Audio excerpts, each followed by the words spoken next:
സംഭരിക്കാൻ ആളില്ലാതെ മലപ്പുറത്ത് ടൺ കണക്കിന് നെല്ലാണ് നശിക്കുന്നത്. അധികൃതരുടെ അനുമതിയോടെ കൃഷിയിറക്കിയ കർഷകരാണ് സംഭരിക്കാൻ ആളില്ലാതെ ബുദ്ധിമുട്ടിലായത്.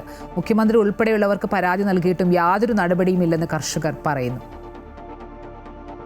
മലപ്പുറം ജില്ലയിലെ വണ്ടൂർ, ചാലിയാർ പഞ്ചായത്തുകളിലെ നെൽകർഷകരാണ് സപ്ലൈകോയുടെ വിശ്വാസവഞ്ചനയിൽ പ്രതിസന്ധിയിലായിരിക്കുന്നത്. സപ്ലൈകോയിൽ രജിസ്റ്റർ ചെയ്ത് അവരുടെ പൂർണ്ണ അനുമതിയോടെ കൃഷിയിറക്കിയ 50 ടണ്ണിലേറെ നെല്ലാണ് ഇപ്പോൾ സംഭരിക്കാൻ ആളില്ലാതെ നശിക്കുന്നത്. ചാലിയാർ പഞ്ചായത്തിലെ പരമ്പരാഗത നെൽകർഷകനായ ആലുങ്ങൽ സലാമിന് 7 ഏക്കറിലെ കൃഷിയിൽ നിന്ന് ഇത്തവണ നല്ല വിളവാണ് ലഭിച്ചത്.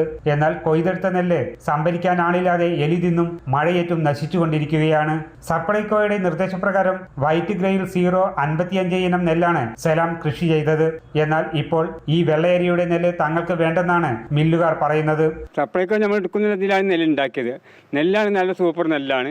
ഈ വസ്തുവിന് ഇനത്തിൽപ്പെട്ട നെല്ലാണ്. ബിരിയാണിക്കൊക്കെ സൂപ്പർ അരിയാണ്. പക്ഷേ സർക്കാർ പറയുന്നത് പിന്നെ സപ്ലൈകോ പറയുന്നത് മില്ലേറാണ്. ഇപ്പം നമ്മൾ ഇനി ആരോട് പറയേണ്ടതില്ലാണ് നമുക്കറിയേണ്ടത്. ഇനി ആരോട് പറയേണ്ടതില്ല, സർക്കാർ പറയണോ. ഞാൻ മുഖ്യമന്ത്രിക്ക് ലെറ്റർ അയച്ചിട്ടുണ്ട്, കൃഷി വകുപ്പ് മന്ത്രി കൊടുത്തിട്ടുണ്ട്. ഈ സ്ഥലത്ത് MLA ഇപ്പോഴത്തെ മന്ത്രിയാണ്. മന്ത്രിയുടെ വീട്ടിൽ 2 പ്രാവശ്യം പോയിട്ടുണ്ട്. ഞാൻ പ്രാവശ്യം കണ്ടപ്പോൾ മന്ത്രിയുടെ വീട്ടിൽ പോയത്. മന്ത്രിക്കാർ ഞാൻ പട്ടി കുത്തിക്കാണ്ട് മൂപ്പരെ വീട്ടിൽ പോകണതെന്ന് വാക്കർ പിടിച്ചാണ്ട് മന്ത്രികൾ അത് ശരിയാവും പറഞ്ഞു. നമ്മൾ ശരിയാവുന്നല്ലാതെ നമുക്ക് ഇതിന് ശരിയായിട്ടില്ല. അവരുടെ കാര്യം ശരിയാവുണ്ടോ? കർഷകന് ശരിയായിട്ടില്ല.